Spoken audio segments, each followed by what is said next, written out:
ନାଇଁ ସେମିତି ନାହିଁ ଓଡ଼ିଆ ଯାତ୍ରା ବର୍ତ୍ତମାନ ଓଡ଼ିଶା ଭିତରେ ସୀମିତ ଅଛି ଆଉ ସେମିତି ନିଲାମ କରା ଗୋଟେ ଗୋଟେ କଳାକାର ଦୁଇ ତିନିଟା ପାଟିରୁ ପଇସା ଆପଣଙ୍କର ମନେକର ଆପଣଙ୍କର ବ୍ୟାସ୍ ପ୍ରାଇସ୍ ହେଲା 5 ଲକ୍ଷ ବଢ଼ି ବଢ଼ି 50 ଲକ୍ଷ ନେବ ଓପନ୍ ହୁଅନ୍ତା ଇନକମ୍ ଟ୍ୟାକ୍ସ ବି ଦିଅନ୍ତେ ନା ବହୁତ ଭଲ ହୁଅନ୍ତା 5 ଲକ୍ଷ 50 ଲକ୍ଷ ମ୍ୟାଟର ନୁହେଁ ମ୍ୟାଟର ହେଉଛି ଆମ କର୍ମ ଯେତିକି ଆମ କାମ ଯେତିକି ଆବଶ୍ୟକରୁ ଅଧିକା ଦରମା ପାଇବାଟା ଭୁଲ ଆମ କର୍ମ ଯାହା ସେଇ ତୁଳନାରେ ଦରମା ପାଇବା ଦରମାଟା ବି ସୀମିତ ରହିବା ଉଚିତ ଆଉ ଇନକମ୍ ଟ୍ୟାକ୍ସ ଆମର ବି ଇଚ୍ଛା ଅଛି ସମସ୍ତଙ୍କ କିନ୍ତୁ ଆମକୁ ମାଧ୍ୟମ ମିଳୁନି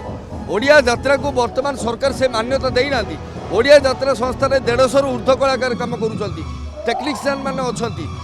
ପ୍ରତିଟି ଜାଗାରେ ଯାତ୍ରା ହେଉଛି କିନ୍ତୁ ତାହା ମୋତେ ଦୁଃଖ ଲାଗୁଛି ଯେ ସରକାର ସାମ୍ନାକୁ ଏପର୍ଯ୍ୟନ୍ତ ଆସିନି କାହିଁକି ଆମର ବଡ଼ ବଡ଼ କଳାକାର ମାନେ ବଡ଼ ବଡ଼ ଭାଇମାନେ ଚେଷ୍ଟା ଚଲେଇଛନ୍ତି ମୋତେ ଲାଗୁଛି ନିଶ୍ଚୟ ସରକାର ଆମ କଥା ଶୁଣିବେ ଆଉ ଓଡ଼ିଆ ଯାତ୍ରାକୁ ନିଶ୍ଚୟ ଶିଳ୍ପର ମାନ୍ୟତା ମିଳିବ ବୋଲି ଆଶା ବିଶ୍ୱାସ।